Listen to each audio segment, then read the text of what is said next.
மதுரையிலிருந்து தொடர் மணிகண்டன் எக்ஸ் இராணுவ குடியிருப்பு சங்கத்தின் சார்பில் நான் உங்கள்கிட்ட இப்போ கேட்குறேன். நம்முடைய நண்பர்கள், இந்த அரசியல் விமர்சகர்கள் எல்லோருமே பல கருத்தை வைத்தாங்க. எக்ஸ் இராணுவ சங்கத்தின் குடியிருப்போர் சங்கத்தின் சார்பில் நீங்கள் உங்களுடைய கருத்தை ஆழமாக வைங்க. என்ன நடந்து கொண்டிருக்கிறது?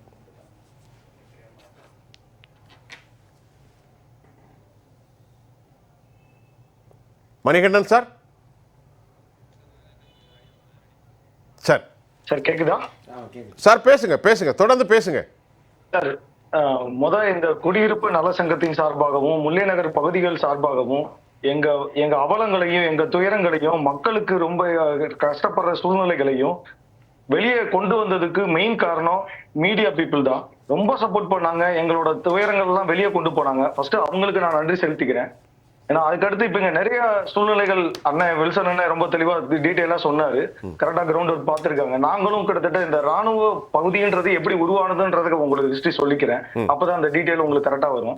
1975 இருந்தே சில மக்கள் இங்க வந்து குடியேறி வர்றாங்க. அந்த டைம்ல பாத்தீங்கன்னா முன்னாள் ராணுவத்தினர் எக்ஸ் ஆர்மியில இருந்து வெளியே வந்தவங்க வந்து ஒரு பகுதியை தேர்ந்தெடுத்து மேட்டு பகுதி, இது வந்து கம்மாய் வந்து 25 ஏக்கர் மொத்தமா இருந்திருக்கு. அதுல மேட்டு பகுதியில ஒரு பகுதியை மட்டும் ஒரு 48 வீடா பிரிச்சு அதுல பவுண்ட் தனியா பிரிச்சு பூங்காக்கள் தனியா பிரிச்சு வாழ்ந்து வந்திருக்காங்க. அவங்கள என்ன பண்றாங்கன்னா 1989 குடிசை மாற்று வாரியம்ன்றது ஐயா கலைஞர் ஐயா மூலியம் தான் உருவானது. ஏன்னா அவர் உருவானன்றப்ப குடிசை மாற்று வாரியம்ன்றது ஒரு கவர்மெண்ட். அவங்க வந்து ஒரு பிளாட்டாவே விற்பனையாவே ஒரு பிளாட்டை வந்து 3 சென்டா பிரிக்கிறாங்க. ஒரு பிளாட்டும் 3 சென்டா பிரிச்சு அந்த பழைய மக்கள் எக்ஸ் ஆர்மி மேன் வச்சிருந்த பகுதியை வந்து இவங்க எடுத்துக்கிட்டு அந்த இதை உங்களுக்கு டவுன் அண்ட் கண்ட்ரி பிளான் வந்து அப்ரூவல் பண்ணி அதுக்கப்புறம் லே அவுட்டா பிரிச்சு எங்களுக்கு வந்து விக்கிறாங்க. ஒவ்வொருத்தவங்களுக்கும் மாச அடிப்படையிலயோ வார அடிப்படையிலயோ இல்ல மொத்தமாவோ வருஷத்துக்கு இவ்வளவு சந்தான்னு சொல்லி ஒவ்வொரு மக்களும் கட்டிட்டே வராங்க. இதுல கார்பரேஷன் வரியில இருந்து எல்லாருமே கட்டிட்டு வராங்க. சில பேர் 93-90 வந்து மொத்த அமௌண்ட்டையும் கட்டியிருக்காங்க. ஏன்னா 23,000 30,000 40,000ன்றது 93 பெரிய அமௌண்ட். அந்த பெரிய அமௌண்ட்டை கட்டிட்டு அதுக்கப்புறம் அவங்க வீடு கட்டிக்கலாம்னு அந்த என்ஓசியில மென்ஷன் பண்ணிருக்காங்க. அதுபடி வந்து கிட்டத்தட்ட 3 லட்சம் ரூபாய் 4 லட்சம் ரூபாய் அந்த தேதியில கட்டிட்டு இப்ப 1 மாடி 2 மாடி அந்த மாதிரி பகுதிகள் வச்சிருக்காங்க. இந்த மாதிரிதான் நாங்க குடியேறி வந்ததுல முதல் ஹிஸ்டரியே இப்படிதான் வந்தது. இதுல எங்களுக்கு நடந்தது என்னன்றது எங்களுக்கு ஆரம்பத்துல தெரியாம இருந்துச்சு. 2018 வந்து திடீர்னு எங்களுக்கு நோட்டீஸ் இஷ்யூ ஆகுது. அதுக்கப்புறம் தான் அந்த சர்வே நம்பருக்குள்ள ப்ராப்ளம் இருக்கு, கம்மா வந்து பகுதிகள் இருக்கு அப்படின்றதெல்லாம் தெரியும். சரி, இந்த கவர்மெண்ட் விக்கிறதுக்கு முன்னாடி ஒரு வாட்டர் போர்ட்ல இருந்து ஸ்லம் எடுக்கிறாங்க. ஸ்லம் பகுதி 3 ஏக்கர் 30 சென்ட் ஃபர்ஸ்ட் பேஸ் பிரிக்கிறாங்க, செகண்ட் பேஸ் ஒண்ணு பிரிக்கிறாங்க. மொத்தம் 161 வீடுகள். இந்த 161 வீடுகளுக்கும் ஸ்லம் போர்டு எப்படி வாட்டர் போர்ட்ல அப்ரூவல் வாங்காம வித்தாங்க? அதுதான் எங்க முத கேள்வியே. இப்ப இந்த ஸ்லம்போர்டு வந்து முன்னாடியே வாட்டர் அப்ரூவல் வாங்கியிருந்தாங்கன்னா எங்களுக்கு இந்த அவலங்களே வந்திருக்காது.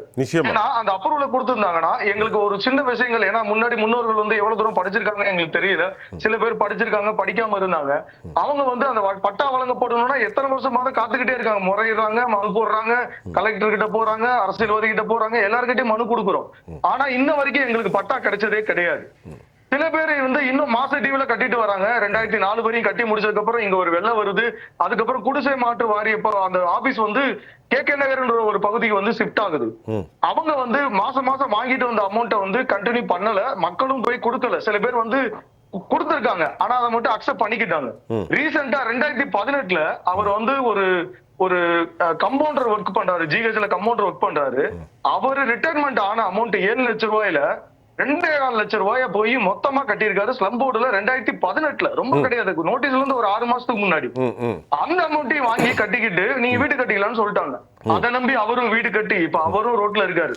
அவர் மகன்ல பிளஸ் அவங்களுக்கு ரொம்ப டெஃபண்டமா 2 பசங்க இருக்காங்க, பேரம்பத்தியலும் அவங்கள நம்பிதான் இருக்காங்க. இப்படி சூழ்நிலையில மக்கள் நிறைய பேர் இருக்காங்க. ஆனா கவர்மெண்ட் என்ன சொல்றாங்கன்னா, சிம்பிளா நீங்க அப்ரூவல் வாங்க, வெளியே போங்க, இதுக்கு நீர்நிலை ஆக்கிரமிப்பு, வெளியே போகணும். நாங்க ஒரு தேர்ட் பார்ட்டி புரோக்கர்கிட்டயோ இல்ல ஒரு ரியல் எஸ்டேட் புரோக்கர்கிட்டயோ இந்த இடத்த வாங்கல. கவர்மெண்ட்ன்ற ஒரு நம்பிக்கையின் உரிப்படையில தான் உள்ள வந்தோம். இது சார்பா நிறைய தடவை 2018 அதுக்கப்புறம் தொடர்ச்சியாக இப்ப எல்லாத்துக்கும் வாக்குறுதிகள் ஐயா சிஎம் ஐயா வந்து நிறைய சொன்னாங்க. வந்த உடனே இந்த தேர்தல் அறிக்கையில 100 நாள்லயே உங்களோட குறைகளை தீர்த்துருவோம். அதுக்கும் நாங்க முறையிட்டோம். கிட்டத்தட்ட ஒரு 160 அப்ளிகேஷன் மேல கொடுத்தோம் இந்த ஏரியா பகுதியில இருந்து. அதே மாதிரி தளபதியாவும் பார்த்தோம். அவரு வாக்குறுதியில சில எங்களுக்கு நீங்க வந்து வாக்களிச்சீங்கன்னா உங்களுக்கு பட்டா வழங்கப்படும் சொன்னாங்க. அதையும் நம்பி வாக்களிச்சோம். அதுக்கப்புறமும் சில எம்பி ஐயாவை பார்த்தோம். திரும்ப நம்ம வந்து மூர்த்தி ஐயாவை பார்த்து நேர்ல கொடுத்தோம். கலெக்டர் கிட்டத்தட்ட நாங்க ஒரு 15 தடவை போய் பார்த்திருப்போம். இதுக்கு மேல நாங்க எங்கனால முடியாதுன்ற பட்சத்தில் ஒவ்வொரு தடவையும் நாங்க வழக்குகளை போட்டுதான் எங்களோட வாழ்க்கையை ஓட்டிக்கிட்டு இருக்கோம். கிட்டத்தட்ட ஒரு 10 வருஷமாவா. இது எங்களுக்கு ஒரு இன்னல்கள் கொடுத்துக்கிட்டே இருக்கு. டெய்லி நிம்மதிகள் இல்லாத ஒரு சூழ்நிலை உருவாக்கிட்டு வருது. மணிகண்டன் சார், உங்களுடைய வேதனையில ஜெயா பிளஸ் தொலைக்காட்சி மக்களின் நலன் காக்கும் ஒவ்வொரு விடயங்களும் நாங்கள் பேசிக்கிட்டு இருக்கோம். நான் பார்க்கும்போது எனக்கு தெரியும் திரு மணிகண்டன் ஒரு மிகப்பெரிய குடியிருப்பு பகுதியாக காணப்படுகிறது. மிக சிறப்பான நீண்ட நெடிய தெருக்கள் காணப்படுகின்றன. இந்த நிலைக்கு எப்படி அவர்களை மாற்றுவதற்கு இந்த அரசு மனசாட்சியை கூறு வைத்தார்களா என்ற கேள்வியை நாங்கள் சென்னையிலிருந்து பார்க்கின்ற போதே அவதானிக்கக்கூடியதாக இருக்கிறது. நீங்கள் உங்களுடைய நிறைவு கருத்தை வைங்க சார். இப்போ இதை வந்து இந்த நிகழ்ச்சியினுடைய என்ன சொல்ல போறீங்க சார்? இதுவரைக்கும் நாங்க வந்து நிறைய வழக்குகள் போட்டோம், நிறைய பேரை போய் பார்த்திருக்கோம், எங்களுக்கு தீர்வு கிடைக்கல. இப்ப கடைசியாவும் நீதிமன்றத்தை நாடி நீதியரசர்கள் இப்பதான் இந்த ஒரு கிட்டத்தட்ட இந்த மக்கள் போராட்டத்தை பார்த்ததுக்கு அப்புறம் அவங்க முடிவை மாத்தினாங்களா இல்ல என்னன்றது எங்களுக்கு தெரியல. இன்னைக்கு மட்டும்தான் நாங்க பேசினதை லிசன் பண்ணி கிட்டத்தட்ட ஒரு 2 மணி நேரம் எங்களை கேட்டாங்க. நீதியரசர்கள் வந்து இன்னைக்குதான் அந்த ரிசீவ் பண்ணாங்க. இது வரைக்கும் அவங்க வந்து நாங்க சொன்ன கூப்பாடுகள் எதுவுமே உங்க காதுக்கு போய் சேர்ந்துச்சா சேரலையான்றதெல்லாம் லைவ்ல பாத்துட்டு இருந்தோம். அவங்களுக்கு தேவை நீர்நிலை வெளியே போங்க அப்படின்ற வாதம் தான் இருந்தாங்க. இன்னைக்கு கேட்டிருக்காங்க. எங்களுக்கு அவங்கள்ட்ட இந்த வீடியோ அந்த சேனல் மூலியமா நான் கேட்டுக்கிறது என்ன அப்படின்னா, நாங்க கிட்டத்தட்ட எங்களோட 3 தலைமுறையா இருந்து வந்த மொத்த வருமானத்தையும் கொண்டுதான் இந்த வீடை கட்டி இருக்கோம். இதை சுத்திதான் நாங்க வாழ்ந்து வரோம். இந்த 3 தலைமுறையான உள்ள சொத்தை நீங்க வந்து இப்ப எங்களை புடிங்கிட்டீங்கன்னா எங்க வாழ்வாதாரம் ஒரு சின்ன விஷயங்கள் இல்ல. நாங்க அங்க இருந்து ராஜாக்கூர் போறதுக்கு கிட்டத்தட்ட 26 கிலோமீட்டர் இருக்கும். அது அப்பாற்பட்டு என் வாழ்வாதாரத்தை 3 தலைமுறை அழிச்சிடுறீங்க. இதுக்கப்புறம் நான் எப்படி இந்த இடத்துல இருந்து நான் முன்னேறன்றது பெரிய கேள்விக்குறி. வாழ்வாதாரத்துல நான் வாழ முடியுமா சாக முடியுமான்ற ஒரு கேள்விக்குறியில கொண்டு போய் எங்களை வைக்கிறீங்க. அதுக்காக தான் எங்களால முடியாத பட்சத்துல தான் நாங்க போராட்டத்தை அறிவிச்சு கிட்டத்தட்ட இது 4 நாளா தொடர்ந்து இப்ப 5வது நாளா தொடர்ந்து வந்துகிட்டு இருக்கோம். ஏன்னா இது வந்து மக்கள் தீர்வு வந்து எல்லாருக்கும் எங்களுக்கும் நாங்களும் வெளியிருந்து பாக்குற நீர்நிலை ஆக்கிரமிப்புல இருந்தாங்கன்னா அவங்கள நாங்க கண்டிப்பா சொல்லி நாங்களே கிளியர் பண்ணி தரோம். உங்களுக்கு பிரச்சனை இல்ல. அவங்களுமே நீங்க பாத்தீங்கன்னா எல்லாருமே மேட்டு பகுதியில தான் இருக்காங்க. 25 ஏக்கர்ல கிட்டத்தட்ட ஒரு 4 ஏக்கர் வந்து ஸ்லம்போடும் பிளஸ் இன்னொரு மேட்டு பகுதியும் இருக்காங்க. பேலன்ஸ் இருக்கிற பீப்புள் வந்து சர்வே நம்பர்ல கவர்மெண்ட் பட்டா போட்டு வித்துட்டாங்கன்ற மாதிரி சொல்றாங்க. அவங்களுக்கு சப்டிவிஷன் பண்ணிருக்கேன்ற மாதிரி கோர்ட்ல கொண்டு போயிட்டு இருக்காங்க. இருக்கிறது 4 ஏக்கர் 5 ஏக்கர் வச்சிருக்காங்க. அதுக்கு உண்டான சேனல் எல்லாத்தையும் ரெடி பண்ணி அந்த 4 ஏக்கர்ல இருந்து இன்னும் தேவையான நிலங்களும் நாங்களே வந்து எங்க மக்களுக்குள்ள பேசி கூட நாங்க அட்ஜஸ்ட்மெண்ட் பண்ணி கொடுத்தா கூட நீங்க அதை காப்பாத்துங்களேன். உங்களுக்கு வரி கட்டிருக்கோம்ல. இப்ப ரீசெண்டா பெரியார் குடிநீர் திட்டத்துக்கு உண்டான வாக்கியால் போட்டிருக்கீங்க போன வருஷம். அப்ப அந்த கான்ட்ராக்ட் எடுத்தவருக்கு இந்த தெருவுல போட்டாருன்னா அதுக்கு ஒரு அமௌண்ட் கிடைக்கும்ன்ற காண்டியான போடுறாங்க. அப்ப போட்டிருக்க வேணாமே. இந்த பகுதியில் இருக்கிற 25 ஏக்கர்ல 21 ஏக்கருக்கு எதுக்கு நீங்க வந்து பெரியார் குடிநீர் திட்டம் போடுறீங்க? வேணாலும் நிப்பாட்டிடலாம்ல. இப்ப எங்களுக்கு உங்க டிவி மூலியமா டிவி சேனல் மூலியமா நாங்க கேட்டுக்கிறது என்னன்னா